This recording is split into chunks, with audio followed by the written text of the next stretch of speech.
వేమిరెడ్డి ప్రభాకర్ రెడ్డి గారికి స్వాగతం చెప్తా ఉన్నాను. ఉదయగిరి నియోజకవర్గంలో మన ఆఫీస్ వచ్చినందుకు వారికి నా ధన్యవాదాలు. అలాగే మన రాష్ట్ర సెక్రటరీ బొబ్బేల వెంకటరావు గారికి, అలాగే మన తెలుగుదేశం పార్టీ ప్రధాన కార్యదర్శి నెల్లూరు జిల్లా ప్రధాన కార్యదర్శి మన చేజల్ల వెంకటేశ్వర రెడ్డి గారికి ధన్యవాదాలు తెలుపుకుంటా ఉన్నారు. మిగతా తెలుగుదేశం పార్టీ మండల అధ్యక్షులకు కానీ తెలుగుదేశం పార్టీ సీనియర్ నాయకులకి వేదిక మీద ఉన్న వారందరికీ కూడా నమస్కారం తెలుపుకుంటా ఉన్నారు. అలాగే మన తెలుగుదేశం పార్టీ ఎన్నికల ఇన్ఛార్జి వేనాది సతీష్ రెడ్డి గారికి కూడా నమస్కారం తెలుపుకుంటా ఉన్నాను. అలాగే మన ఎస్సీ కాగి ప్రసాద్ గారికి, మన ప్రసన్న ఉంటే ప్రసన్న కూడా పైకి రావాలి, వారికి కానీ బీసీసీఎల్ అధ్యక్షులకు కానీ మైనారిటీ సెల్ అధ్యక్షులకు కానీ వారందరికీ కూడా నా నమస్కారం తెలుపుకుంటున్నాను. అలాగే జనసేన పార్టీ కార్యకర్తలకి, నాయకులకి, బీజేపీ పార్టీ నాయకులకి, కార్యకర్తలకి కూడా నా ధన్యవాదాలు తెలుపుకుంటా ఉన్నాను. ఈ రోజున తెలుగుదేశం పార్టీలో ఒక శుభదినం. ఏ రోజునైతే మన మెట్టుపూరి చిరంజీవి రెడ్డి గారు మన యువ నేత లోకేష్ బాబు గారి సమక్షంలో తమ్ముడు తీసుకెళ్లి జాయిన్ అయ్యారో ఆ రోజున తెలుగుదేశం పార్టీలో ఒక శుభదినం అని చెప్పుకోవచ్చు. యువ నాయకుడు మీరందరికీ కూడా తెలుసు. వారి నాయకత్వం గురించి కలిగిరి కానీ మిగతా కొన్ని మండలాల నుంచి, దాదాపు 8 మండలాల నుంచి వచ్చిన వారందరూ కూడా ఒక్కసారి చిరంజీవి రెడ్డి గారికి మీ చెప్పకతోటి ధన్యవాదాలు తెలుపుతుంది. తెలుగుదేశం పార్టీలో వచ్చినందుకు అన్న, థ్యాంక్ యూ సో మచ్ అన్న. నమ్మకాన్ని ప్రభాకర్ రెడ్డి గారితో మాతో కలిసి నడుస్తున్నందుకు, తెలుగుదేశం పార్టీ మీద నమ్మకంతో మరలా మీరు పార్టీలోకి వచ్చినందుకు మా ధన్యవాదాలు తెలుపుకుంటా ఉన్నాను. ఇది ఒక శుభదిన రోజు. అలాగే మనకు వెనకాల స్టేజ్ మీద ఇంకా ఎంతో మంది పెద్దలు, వారి పేరు ఒకసారి చెప్పాలి, అందరి పేర్లు చెప్పాల్సిన అవసరం ఉంది నాకు. మెట్టుపూరి సురేష్ గారు మండల అధ్యక్షుడు, కలిగిరి మండలం. ఒక్కసారి మీరు లేచింది. సురేష్ గారికి, మా బాబా విజయ రామిరెడ్డి గారికి, గుల్లనేని రామారావు గారికి, చెంచులబాబు యాదవ్ గారికి, వెంకటరెడ్డి గారికి, మా పెద్ద ఆయన చనిపోయినటువంటి పెద్ద ఆయన కుమారుడు లేదా సూళ్ళం పాటించి మనకి అర్థంగా వచ్చినటువంటి ఆయనకి పార్టీ ప్రధాన కార్యదర్శి నేను చేజర్ల వెంకటేశ్వర రెడ్డి ఆడున్న మన ప్రసాద్ గారికి, ఆ ఉదయగిరి కన్వీనర్ గారికి, చిరంజీవి గారికి,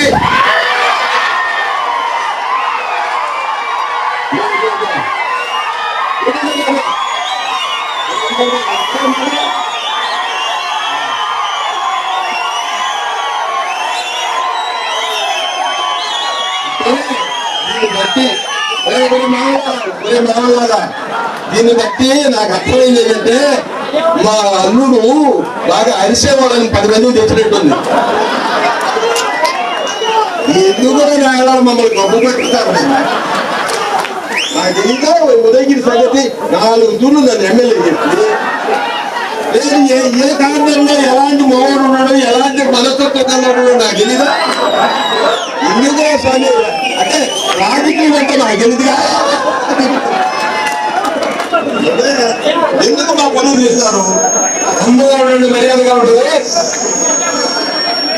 ఇక్కడికి వచ్చినటువంటి ప్రజలకి అందరికీ మహిళలకి నా నమస్కారం.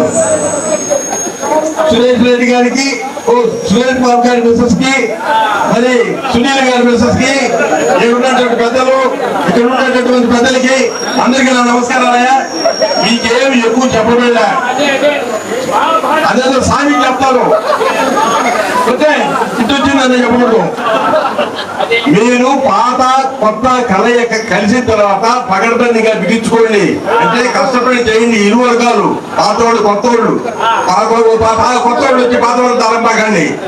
మంచిగా ఉండేటట్టు చూసుకొని మనం ప్రభాకర్ రెడ్డి గారిని గెలిపించుకుంటే మన పనులు అవుతాయి. సురేష్ గారిని గెలిపించుకుంటే మన నియోజకవర్గం బాగుపడుతుంది. ప్రభాకర్ రెడ్డి గారు రాజకీయాల్లో వస్తానని ఎవరికి ఈ మన నియోజకవర్గంలో 150 మంచినీళ్ళు సురేష్ గారు కూడా 2 సంవత్సరాల నుంచి ఉదయగిరి కాన్స్టిట్యూన్సీలో తెగ కష్టపడుతున్నాడు. మీ అందరికీ తెలుసు, దాన ధర్మాలు చేస్తున్నాడు, గోవులు పెడుతున్నాడు, అన్ని చేస్తున్నాడు. ఈ నియోజకవర్గంలో ఏదో మంచి చేయాలనే తపన పడుతున్నాడు. అందరూ ఇద్దరు కూడా ఒకే నిర్ణయానికి వచ్చినటువంటి సునీల్ గాని ఆయన గాని ఇద్దరు కూడా కష్టపడి పనిచేయాలనే ఉద్దేశంతో ఉన్నటువంటి వ్యక్తులు, మంచి గుణం ఉన్నటువంటి వ్యక్తులు వీళ్ళందరూ. అసలు అన్నిటికన్నా ముందు మనం చంద్రబాబు నాయుడు ముఖ్యమంత్రిని చేసుకోవాలా. ఆయన్ని చేసుకుంటేనే రాష్ట్రం బాగుపడేది. ఈ పాటికి ఇప్పటికే రాష్ట్రం గబ్బు పట్టిపోయింది. వాసన, చేపల వాసన వస్తుంది ఈరోజు రాష్ట్రం. అదే కాదు, ఎమ్మెల్యేలకు విలువ లేదు, ఎంపీలకు విలువ లేదు. ఇప్పుడు ప్రజెంట్ ముఖ్యమంత్రి దగ్గర ప్రజాప్రతినిధులకు విలువ లేదు. మనిషి అనే మానవుడికే విలువ లేనటువంటి దుర్మార్గమైన పరిపాలన చేసినటువంటి ముఖ్యమంత్రి ఎవరైనా ఉన్నారంటే ఇప్పుడు దాకా రాష్ట్రాన్ని పరిపాలించిన ముఖ్యమంత్రిలో ఇంత గలీజు ముఖ్యమంత్రి లేడు కదా మీకు. మన రాష్ట్రం చాలా అభివృద్ధి చెందాల్సిన రాష్ట్రం. దురదృష్టవశాత్తు ఇలాంటి ముఖ్యమంత్రి వచ్చి నాశనం అయిపోయింది. దయచేసి అందరూ మనము దేని కొరకో కాదు, ఎంపీ గారిని గెలిపించాలని, ఎమ్మెల్యే గారిని గెలిపించాలనేది నెంబర్ 1 వ్యక్తులు కాబట్టి గెలిపించుకోవాలా. రాష్ట్రం బాగుపడాలంటే చంద్రబాబు నాయుడు గారు ముఖ్యమంత్రి కావాలి. అది గుర్తుపెట్టుకోండి మెయిన్గా. దాని కొరకే ఇంత కష్టపడేది లేదు. 1.5 సంవత్సరం ముందు అధికారాన్ని లెక్క చేయకుండా చంద్రబాబు గారికి ఓటేసి లేదా ఆ పార్టీకి గుడ్ బై చెప్పేసి తెలుగుదేశంలోకి వచ్చినటువంటి వ్యక్తిని మీ అందరికి మనం చేస్తున్నారు. అందుకని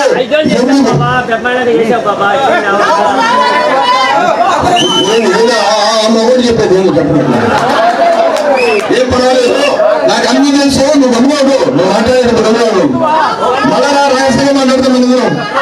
అందుకని అందరూ దయచేసి మీరందరూ కూడా మనసు పెట్టి, ఇప్పుడు పార్టీలో చేరినటువంటి వాడు కూడా తగరాదులు లేకుండా అందరం కలిసికట్టుగా పనిచేసి ఎంపీ గారిని మంచి మెజార్టీ, బంగారు లాంటి ఎంపీ అవుతారు. మనలో చాలా పనులు చేయించుకోవాలా. ఆయన్ని గెలిపించుకోవాలా, బంగారు లాంటి ఎమ్మెల్యేని గెలిపించుకోవాలా. ఇద్దరిని గెలిపించుకుంటే మన నియోజకవర్గం బాగుపడుతుంది. దయచేసి అందరూ కష్టపడి పనిచేయాల్సిందిగా కోరుకుంటూ